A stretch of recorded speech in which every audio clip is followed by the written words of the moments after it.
Hello Internet, welcome back to another episode of Pokémon Omega Ruby and Alpha Sapphire. In the last episode, we finished up as far as actually exploring everything there is to do around Mauville City, including taking on our third gym. Slate also managed to evolve into a Graveler, and we're all very proud of him. This time, we're going to begin backtracking to see what we've unlocked after doing that, and yeah, after that, we're going to actually be going out to the other sides of Mauville City, and yeah, we're in for a lot of side content for the next while, is what I'm telling you. I have a planned about 9 videos before the next gym to give you an idea of how much there is to do right now. So, yeah. Going to be doing my dailies along the way because we're going to be seeing a lot of Hoenn today. Going to start making citrus berries, the ones that I, like, hard focus, just because these are another item that's very good, just as, like, a generic held item, similar to lumberries, so I think it's worth having a lot of them. Going to bike through the grass and not get any encounters, because I'm just that cool. Well, I was just that cool for a while. That's fine. I still have to catch up on catching all the Pokemon on this route, so I can't complain about encountering them. But of course, I don't have any Pokeballs I want to waste right now. Use a repel. What do you buy these for? Jesus! That's specifically directed at me. That insult. They are very good in tandem with the bicycle for getting around very quickly. Nope, we're done with tall grass.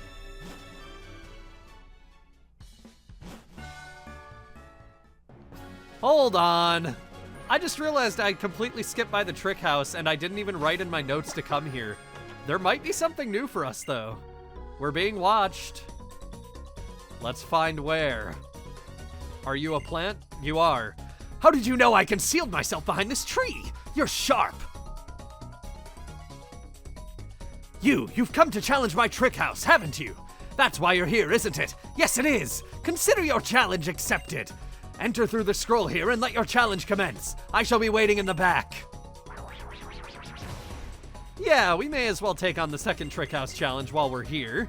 I am completely shocked at myself that I did not mention clickety-clack, Mechadoll 3 am I? Do you feel confident? An escape rope, 550 Poke, you'd better buy one. No. You should buy one. No, I shouldn't. We do not need an escape rope, but we do need a Pokemon that knows Rock Smash, so I need to hope Zigzagoon can learn that, I guess. Rock Smash. Yes, they can. That's good. I am not teaching that to a single team member because Rock Smash is a bad move. It wouldn't be that bad on Breloom, which honestly was something I was thinking about, was like, would I be willing to teach Rock Smash to Breloom because of Technician? I think the answer is still no, just because this is a worse version of Power Up Punch, and like, I don't know, I had it in mind, and it's not something I've decided I'm okay with going through with. It's just not for me. I want to issue a small correction. When I was going through the Trick House, I was saying in the original games there were no items in here. That's not true, but the items in here were mail, which mail was very useful in Generation 3 for arbitrary code execution, but maybe not so much for anything else, so it's probably best that it was replaced by items that at least actually do something. I'm gonna get some good experience in for Puff here, but none of these trainers are, well, never mind. As I said that, she has a Beautifly. I want to see how much Bullet Seed can do against this. It's resisted, like, doubly, but yeah, you can see just how strong Technician makes it anyway. That's in spite of the resistance and in spite of Beautifly having decent bulk. That is 4 times super effective, though. Good job withstanding that, Puff. It's about time somebody else got to feel the same thing that Slate had to feel constantly. There we go. Yeah, you can see the raw damage from Technician boosting Bullet Seed along with the Miracle Seed. Like, man, it doesn't matter when it's resisted. Breloom is just going to be doing so much damage always anyway. Rage Candy Bars are the items we'll find in here today. These are the Johto equivalent of full heals. Also, if you bring one to Unova, you could get Darmanitan, but that's not how that works, so yeah. I just think it's interesting that that is like the one sole other use they've had as an item in the past, is you use them to get a hidden ability Darmanitan in the Unova region. And you could get 2 of them in that game. Which is convenient because there's also 2 of them in here, I'm pretty sure, but I have only happened on one of them. There's not gonna be a... Oh, yes there is, okay. How long must this crushing go on? My Pokemon and I are getting worn out by it. Alright. Ooh! First Pokemon Ranger, Sebastian! So, Pokemon Rangers are technically not the same guys who you play as and are friends with in the Pokemon Ranger spin-offs. That is a different type of Pokemon Ranger. These guys are more like park rangers, and they actually are allowed to catch and use Pokemon in that way, whereas Pokemon Rangers in the side series need to use Stylers and can only keep Pokemon temporarily aside from their partner Pokemon. But still, I kind of prefer to think of them as the same thing, because Pokemon has this issue where its spin-offs are like never ever acknowledged in the main series, and I think that's kind of unfortunate. I understand why. A lot of them aren't developed by Game Freak, and that includes the Pokemon Ranger spin-offs, so I understand wanting to have some control over their world and not wanting to have to play by rules that acknowledge all of these spin-offs and just things that they did not create and intend for their world necessarily. At the same time, though, I don't know, it's kind of weird when, like, the spin-offs acknowledge the main series, especially, like, Coliseum and XD. They mention Hoenn in those games, but no such luck for them getting referenced. Even if you, like, trade a Pokemon from Ouray into Hoenn, it will just say it came from a faraway land. Ouray has never once been mentioned outside of the Ouray games, and it's just a thing I find kind of unfortunate, because these spin-offs, like, have heart to them. Most of them, at least. Then there's Pokemon Dash, which some people even love that game, so I hesitate to say, like, it had no heart put into it at all, but I don't know. It feels like, in a way, Game Freak, like, disrespects the spin-off series in that way, and it's a little unfortunate, because games like Mystery Dungeon, Pokemon Ranger, Pokemon Conquest especially is one of my favorites. They deserve acknowledgement, and I'm glad XD at least is sort of getting that, being released on Virtual Console, or not Virtual Console, but the Nintendo Switch Online emulator, and Coliseum is coming too eventually. I have no idea why the sequel was released first, but yeah, I do wish that, like, they just paid any respect at all to the efforts of these other developers making these spin-offs, and maybe someday. Today is not that day, though. I remember people being really, like, excited, hoping Mirror B was going to show up in Pokemon Omega Ruby and Alpha Sapphire or X and Y. At least I think I remember that, but that could just be me. I might have just been looking forward to that. Because, to be fair, who wouldn't want Mirror B in everything? I want Mirror B, like, at my funeral and wedding. So, if I ever have a funeral and wedding, I guess. I don't think I will. But still, if I did, Mirror B would have to be there. So, how about that? By going through that maze, I completely missed out on getting this item up here. No, I didn't. I was just not thinking clearly. Now I have to fight Black Belt Yuji and his Makuhita. Well, that's okay. I'll cut ahead to anything interesting that happens in this battle, otherwise to the end of the battle. Absolutely nothing interesting in that battle. He will never be Hideki. I can crush boulders, but I can't find my way. That's okay, man. It happens to the worst of us. And you. What am I saying about myself?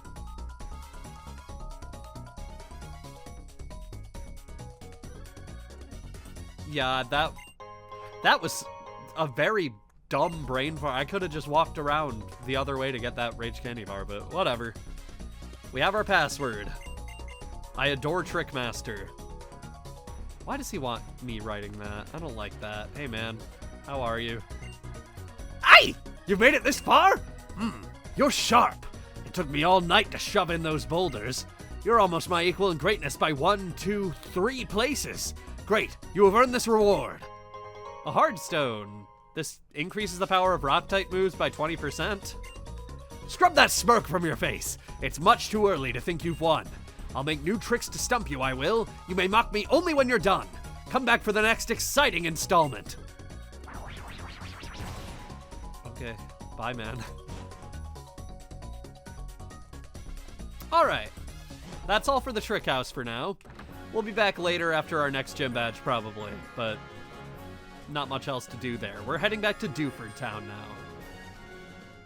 I actually had the thought to see if Dad has anything new to say. Aura, you've gotten stronger. I can tell by the number of badges you've earned. Is that an Eon ticket you have there? It's been a good 11 years since I last saw a ticket like this. The Eon ticket is awarded to those who have earned the right to tread upon the soil of Southern Island. In short, it is awarded to those who can wield Mega Evolution, thanks to their bonds with their Pokémon. But Aura, you don't seem to have the skill to handle Mega Evolution yet. Continue to journey across the wide lands and Sea of Hoenn, and when you do gain the power to use Mega Evolution, come back here. That is when I will teach you about just what the Eon ticket means. Alright, so we know exactly what to do with that now, at least. I wasn't expecting him to have anything new to say, but I forgot I got the Eon ticket since I last saw him, so... Funny how that works out. Anyway, now to Dewford. Somebody caught a Deoxys named Dio. Spoilers, Jesus. My main plan today was to explore Granite Cave. It wasn't involving the trick house at all, so that's what we're going to start by doing here. You may remember this muddy slope. I don't want to spray Repel because there's Pokemon to catch on the other floors that we're going to be going to, but I have to deal with Pokemon like this Zubat. Why'd I say Zubat like Jack Black? Zubat Jackie! Now that we have the Mach Bike, I'm sorry, we can ride up these muddy slopes, which is going to be very necessary going through this dungeon, believe you me. Okay, before that, I have never seen a more obvious hidden item spot, so of course there's no hidden item there. But it's still a good idea to have that equipped, probably. You can see that it's very dark down here. However, this is a Generation 6 game, so the darkness isn't actually that bad compared to how it used to be. I'll put on screen a screenshot of what the darkness looked like in the original Ruby and Sapphire, just because it's funny.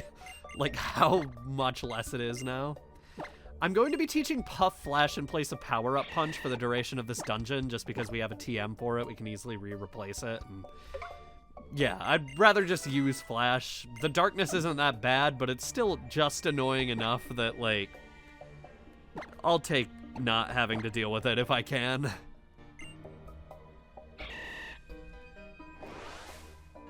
There we go. Cool animation for Flash, okay. Escape rope down here. Most caves will have an escape rope relatively close to the entrance just so you can get out. So, yeah. I'm gonna be honest, I have like all the directions written in my notes to get through this cave, but I don't really want to follow that. What do we have here? Be good. Oh, it's a Zubat. Okay. Well, that's something I've already caught. I don't really want to follow the directions. This is the only cave in Omega Ruby and Alpha Sapphire that I don't have memorized because you have to wait to get here until after having 3 gym badges, which I will complain about forever, but they did change the layout because you need the Mach Bike to get in here. As you can see, there's... oh my god, there's so many ways down! This is like my Deltarune problem that I talked about in a previous video. They're doing it to me. Maybe I will follow my notes, but I will do what I can on my own at least. Oh my god, another way down! What? Okay, notes, I need you. Alright, I'm back to the ladder I started with. While I'm going through this area, I am going to have the bios happen, so let's go over the Pokemon that can appear here, and any items or anything I find you'll see on screen. Alright. Aron is an amazing lead thanks to its gargantuan defense stat, 9 resistances, and amazing offensive type. This line can do whatever you need it to do. Set up Stealth Rock, one of its egg moves, then destroy whatever's in its path with Rock, Steel, Ground, Fighting, Flying, and even Ghost type coverage through TMs. Aron also learns Iron Head and Rock Slide at only levels 22 and 25 to make it even better. Here's a tip. Its hidden ability of Heavy Metal is going to make Aron even more devastating when it's fully evolved, and using Heavy Slam as its main attack. Consider it. Aron is great. On the second basement floor, in Omega Ruby only, Mawile is one of the strongest physical attackers out there. It may not look that way from its current stats, but trust me, looks can be deceiving. Play Rough and Iron Head are both moves that it can learn via the Move Relearner, which is coming up soon, and we're also going to be getting its Mega Stone in literally the next video in the series. Once we get a Keystone of our own, we can use Mega Mawile right away. Mawile has near unmatched TM compatibility, though most offensive TMs are special moves in this generation.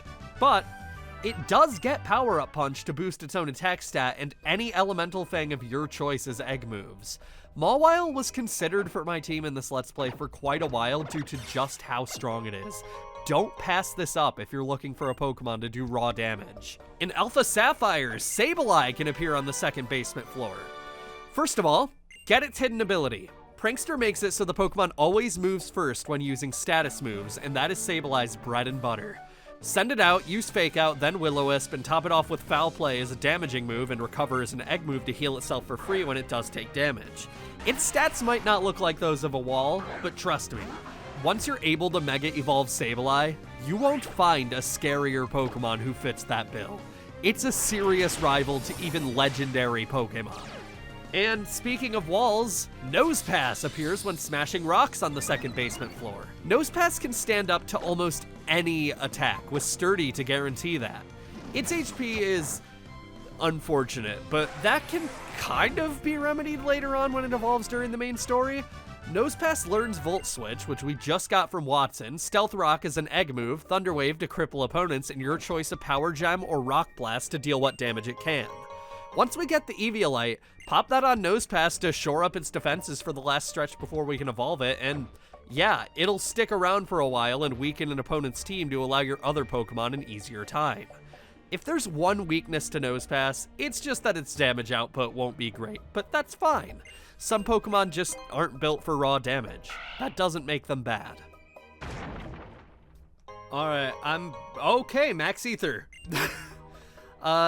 Yeah, so this area is where I wanted to start talking about, like, Rock Smash and the great items you can get from doing this.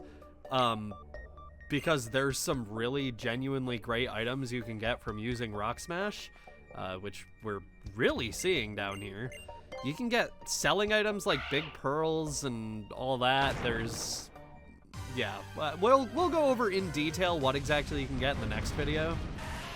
But cool animation for Rock Smash encounters? I want to at least catch a Nosepass before I leave today. Nosepass was a Pokemon that I originally was going to use on my team in this Let's Play, but I decided against it. Just because it was a tanky Pokemon, and you do need to wait a pretty long time to actually be able to catch one, or evolve one. I didn't want it to have to go that long without evolving, and yeah, that was just my reasoning for not using it, but yeah, I was planning on using Mawile too, so are there any steel types I wasn't planning on using in my team on this Let's Play? I didn't pick this up during the bios because I didn't want to be doing bios while I picked it up. Steelixite allows you to Mega Evolve Steelix if you have a Keystone and a Steelix. Steelix isn't in the Hoenn Pokedex, so good luck with that. Dowsing Machine keeps going off for, like, areas that we can't access from this part of the floor, which is a little annoying. I'll cut ahead to when I find a Nosepass. Oh, Soft Sand. That increases the power of Ground-type moves by 20%. You can also find hard stones by doing this, so you don't need to get them by beating the trick house. Nose pass! Yay! Hey, buddy. I don't really want to take the chance that this has... or that this doesn't have sturdy. But I don't think there's anything I can do, really, that wouldn't knock it out, aside from, like, quick attack, I guess? That's good. I can do that a few times, whatever. I can be patient when I need to be. Surely. Alright, that's probably enough. I'm pretty sure Nosepass has 255 catch rate. It just doesn't seem like a Pokemon that would, so this will probably be good. For some reason, Nosepass always feels like the type of Pokemon to me that would be, like, insanely hard to catch for no reason. Like, 45 catch rate. You know, Pokemon like Tauros and all them. They just have a weird, like, weirdly low catch rate for no reason, but no. Nosepass is pretty easy. Compass Pokemon. Its magnetic nose is always pointed to the north. If two of these Pokemon meet, they cannot turn their faces to each other when they are close because their magnetic noses repel one another. Cool.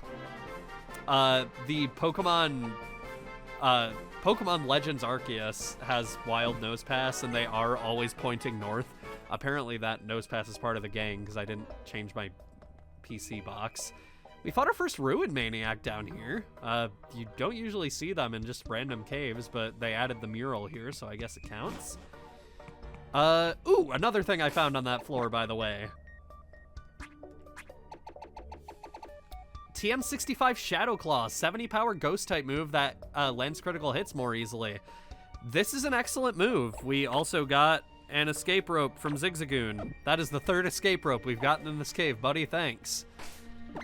Yeah, Shadow Claw is a good move. You'd be surprised by the amount of Pokemon that learns it. Like, if you have a Pokemon with claws, it probably learns Shadow Claw, so yeah, we're teaching that to Pokemon if you just want the ghost type coverage. There's not many Pokemon where I'd say it's a particularly good move to teach them. Like, ghost coverage doesn't matter on a lot of Pokemon that can learn it, but normal type moves, like normal type Pokemon with claws, are good at using it, and ghost types that are actually physical attackers value the move a little bit. Yeah, it's pretty good. Got a repel in that small room, just a repel, so maybe I should have been looking a little harder. Where? Oh, right here. Okay, Super Potion.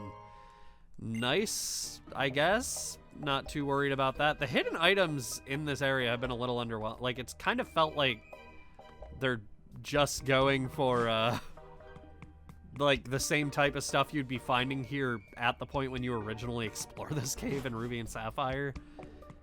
It doesn't really feel like the stuff you'd want to find. And a rare candy. Never mind. I take it all back.